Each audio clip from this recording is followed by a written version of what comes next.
निबंध। नाखून क्यों बढ़ते हैं? बच्चे कभी कभी चक्कर में डाल देने वाले प्रश्न कर बैठते हैं। अल्पज्ञ पिता बड़ा दयनीय जीव होता है।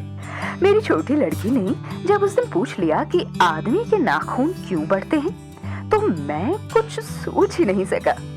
हर तीसरे दिन नाखून बढ़ जाते हैं। बच्चे कुछ दिन अगर उन्हें और बढ़ने दें तो माँ बाप अक्सर उन्हें डांटा करते हैं, पर कोई नहीं जानता कि वे अभागे नाखून क्यों इस प्रकार बढ़ा करते हैं। काट दीजिए, वे चुपचाप दंड स्वीकार कर लेंगे, पर निर्लज अपराधी की भांति फिर छूटते ही सेंध पर हाजिर। आखिर ये इतने बेहया क्यों हैं?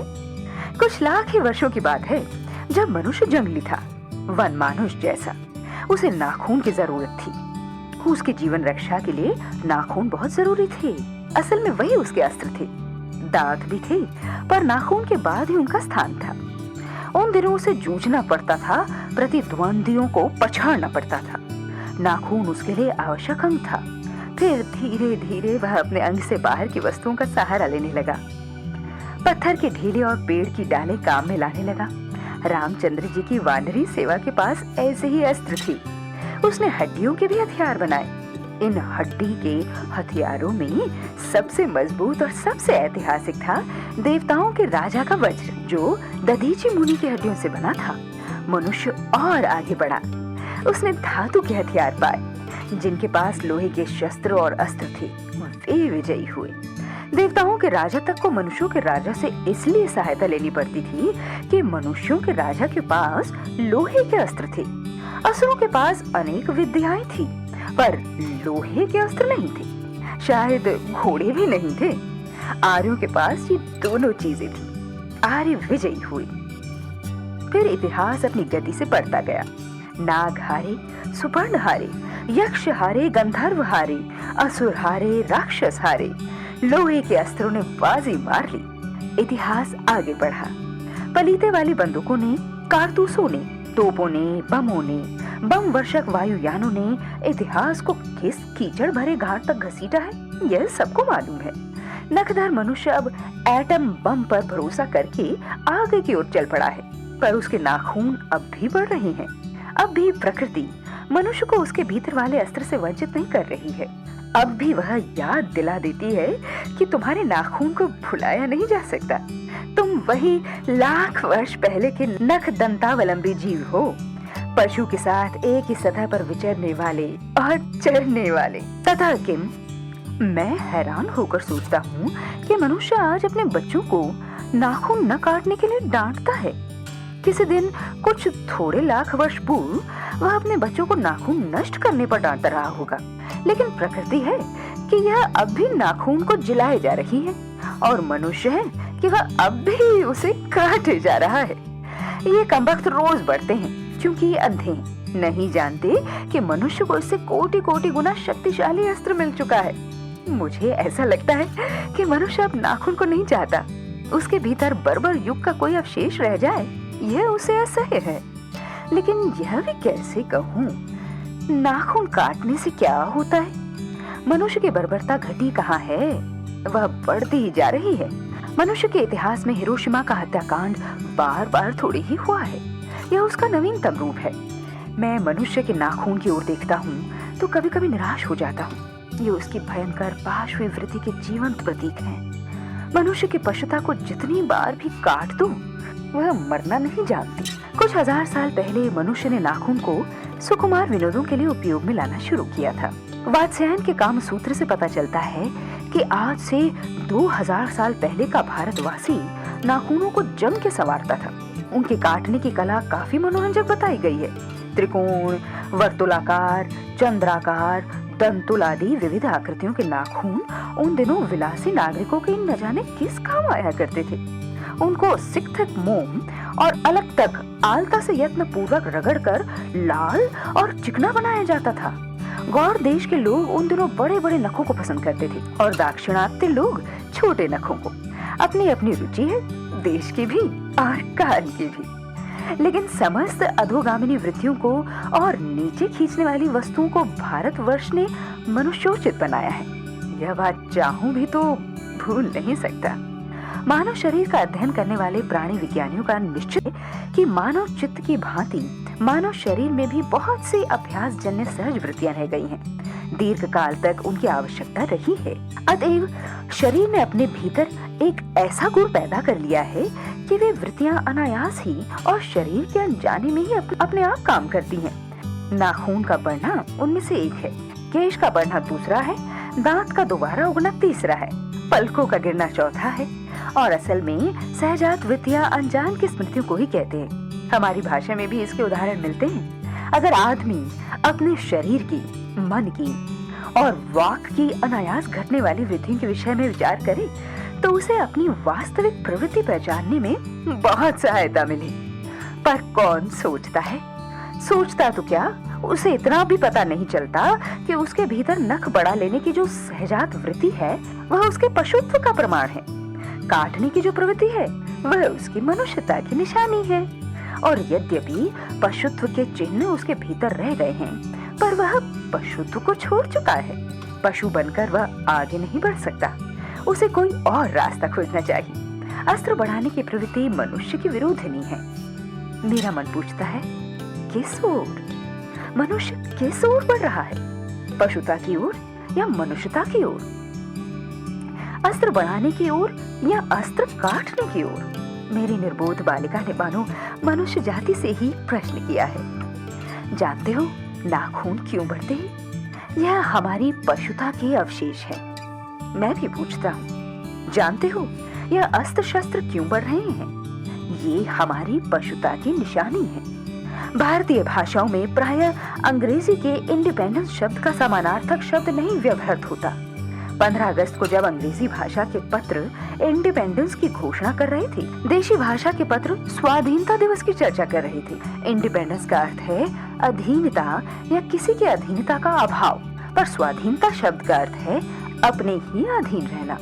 अंग्रेजी में कहना हो तो सेल्फ डिपेंडेंस कह सकते हैं। मैं कभी कभी सोचता हूँ कि इतने दिनों तक अंग्रेजी की अनुवर्तिता करने के बाद भी भारतवर्ष इंडिपेंडेंस को अनधीनता क्यों नहीं कह सका? उसने अपने आजादी के जितने भी नामकरण किए, स्वतंत्रता, स्वराज्य, स्वाधीनता, उन सब में स्व का बंधन अवश्य रखा। यह क्या संयोग की बात है? यह हमारी समूची परंपरा ही अनजान में हमारी भाषा के द्वारा प्रकट होती रही है। मुझे प्राणी विज्ञान की बात फिर याद आती है। सहजात वृत्ति अनजानी स्मृतियों का ही नाम है। स्वराज होने के बाद स्वभावतः ही हमारे नेता और विचारशील नागरिक सोचने लगे हैं कि इस देश को सच्चे अर्थ में सुखी कैसे बनाया जाए। हमारे देश के लोग पहली बार यह सोचने लगे हों, ऐसी बात नहीं है। हमारा इतिहास बहुत पुराना है। हमारे शास्त्रों में इस समस्या को नाना भावों और नाना पहलुओं से विचारा गया है। हम कोई नौसिखुए नहीं हैं जो रातों रात अनजान जंगल में पहुंचकर आरक्षित छोड़ दिए गए हों। हमारी परंपरा महिमामयी, उत्तराधिकार विपुल और संस्कार उज्जवल हैं। हमारे अनजान में भी ये बातें हमें एक खास दिशा में सोचने की प्रेरणा देती हैं। यह जरूर है कि परिस्थितियां बदल गई हैं, उपकरण नए हो गए हैं और उलझनों की मात्रा भी बहुत बढ़ गई है, पर मूल समस्याएं बहुत अधिक नहीं बदली हैं। भारतीय चित्त जो आज भी अनधीनता के रूप में न सोचकर स्वाधीनता के रूप में सोचता है, वह हमारे दीर्घकालीन संस्कारों का फल है। वह स्व के बंधन को आसानी से नहीं छोड़ सकता। अपने आप पर अपने आप के द्वारा लगाया हुआ बंधन हमारी संस्कृति की बड़ी भारी विशेषता है। मैं ऐसा तो नहीं मानता कि जो कुछ हमारा पुराना है, जो कुछ हमारा विशेष है, उससे हम चिपटे ही रहें। पुराने का मोह सब समय वांछनीय ही नहीं होता। मरे बच्चे को गोद में दबाए रहने वाली बंदरिया मनुष्य का आदर्श नहीं बन सकती। पर मैं ऐसा भी नहीं सोच सकता कि हम नई अनुसंधता के नशे में चूर होकर अपना सर्वस्व खो दें। कालिदास ने कहा था कि सब पुराने अच्छे नहीं होते, सब नए खराब नहीं होते। भले लोग दोनों की जांच कर लेते हैं, जो हितकर होता है उसे ग्रहण करते हैं और मूढ़ लोग दूसरों के इशारे पर भटकते रहते हैं। सो हमें परीक्षा करके हितकर बात सोच लेनी होगी, और अगर हमारे पूर्व संचित भंडार में वह हितकर वस्तु निकल आवे तो इससे बढ़कर और क्या हो सकता है। जातियां इस देश में अनेक आई हैं, लड़ती झगड़ती भी रही हैं, फिर प्रेम पूर्वक बस भी गई हैं। सभ्यता की नाना सीढ़ियों पर खड़ी और नाना ओर मुख करके चलने वाली जातियों के लिए सामान्य धर्म खोज निकालना कोई सहज बात नहीं थी। भारतवर्ष के ऋषियों ने अनेक प्रकार से अनेक ओर से समस्या को सुलझाने की कोशिश की थी, पर एक बात उन्होंने लक्ष्य की थी, समस्त वर्णों और समस्त जातियों का एक सामान्य आदर्श भी है, वह है ही बंधनों से अपने को बांधना। मनुष्य पशु से किस बात में भिन्न है? आहार निद्रा आदि पशु सुलभ स्वभाव उसके ठीक वैसे ही हैं जैसे अन्य प्राणियों के, लेकिन वह फिर भी पशु से भिन्न है। उसमें संयम है, दूसरे के सुख दुख के प्रति संवेदना है, श्रद्धा है, तप है, त्याग है। यह मनुष्य के स्वयं के उद्भावित बंधन है। इसलिए मनुष्य झगड़े टंटे को अपना आदर्श नहीं मानता, गुस्से में आकर चढ़ दौड़ने वाले अविवेकी को बुरा समझता है और मन वचन और शरीर से किए गए असत्याचरण को गलत आचरण मानता है। यह किसी खास जाति या समुदाय का धर्म नहीं है, यह मनुष्य मात्र का धर्म है। महाभारत ने इसीलिए निर्वैर भाव, सत्य और अक्रोध को सब वर्णों का सामान्य धर्म कहा है। एतद्धि तृतीयम श्रेष्ठम सर्वभूतेषु भारत, निर्वैरता महाराज सत्यम क्रोध एव च।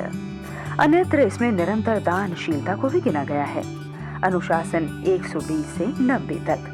गौतम ने ठीक ही कहा था कि मनुष्य की मनुष्यता यही है कि वह सबके दुख सुख को सहानुभूति के साथ देखता है। यह आत्मनिर्मित बंधन ही मनुष्य को मनुष्य बनाता है। अहिंसा, सत्य और अक्रोध मूलक धर्म का मूल उत्स यही है। मुझे आश्चर्य होता है कि अनजान में भी हमारी भाषा में यह भाव कैसे रह गया है, लेकिन मुझे नाखून के बढ़ने पर आश्चर्य हुआ था। अज्ञान सर्वत्र आदमी को पछाड़ता है और आदमी है कि सदा उससे लोहा लेने को कमर कसे। मनुष्य को सुख कैसे मिलेगा? बड़े बड़े नेता कहते हैं वस्तुओं की कमी है और मशीन बैठाओ और उत्पादन बढ़ाओ और धन की वृद्धि करो और बाह्य उपकरणों की ताकत बढ़ाओ। एक बूढ़ा था, उसने कहा था बाहर नहीं भीतर की ओर देखो, हिंसा को मन से दूर करो, मिथ्या को हटाओ, क्रोध और द्वेष को दूर करो, लोक के लिए कष्ट सहो, आराम की बात मत सोचो, प्रेम की बात सोचो, आत्म पोषण की बात सोचो, काम करने की बात सोचो। उसने कहा प्रेम ही बड़ी चीज है क्योंकि वह हमारे भीतर है। उच्छृंखलता पशु की प्रवृत्ति है, स्व का बंधन मनुष्य का स्वभाव है। बूढ़े की बात अच्छी लगी या नहीं पता नहीं, उसे गोली मार दी गई। आदमी के नाखून बढ़ने की प्रवृत्ति ही हावी हुई। मैं हैरान होकर सोचता हूँ बूढ़े ने कितनी गहराई में बैठकर मनुष्य की वास्तविक चरितार्थता का पता लगाया था। ऐसा कोई दिन आ सकता है जबकि मनुष्य के नाखूनों का बढ़ना बंद हो जाएगा। प्राणी शास्त्रियों का ऐसा अनुमान है कि मनुष्य का अनावश्यक अंग उसी प्रकार झड़ जाएगा जिस प्रकार उसकी पूंछ झड़ गई है। उस दिन मनुष्य की पशुता भी लुप्त हो जाएगी। शायद उस दिन वह मरणास्त्रों का प्रयोग भी बंद कर देगा। तब तक इस बात से छोटे बच्चों को परिचित करा देना वांछनीय जान पड़ता है कि नाखून का बढ़ना मनुष्य के भीतर की पशुता की निशानी है और उसे नहीं बढ़ने देना मनुष्य की अपनी इच्छा है, अपना आदर्श है। बृहत्तर जीवन में अस्त्र शस्त्रों का बढ़ने देना मनुष्य की पशुता की निशानी है और उनकी बाढ़ को रोकना मनुष्यत्व का तकाजा है। मनुष्य में जो घृणा है, जो अनायास बिना सिखाए आ जाती है, वो पशुत्व का द्योतक है और अपने को संयत रखना, दूसरे के मनोभावों का आदर करना मनुष्य का स्वधर्म है। बच्चे यह जाने तो अच्छा हो कि अभ्यास और तप से प्राप्त वस्तुएं मनुष्य की महिमा को सूचित करती हैं। सफलता और चरितार्थता में अंतर है। मनुष्य मरणास्त्रों के संचयन से, बाह्य उपकरणों के बाहुल्य से उस वस्तु को पा भी सकता है जिसे उसने बड़े आडंबर के साथ सफलता नाम दे रखा है। परंतु मनुष्य की चरितार्थता प्रेम में है, मैत्री में है, त्याग में है, अपने को सबके मंगल के लिए निशेष भाव से दे देने में है।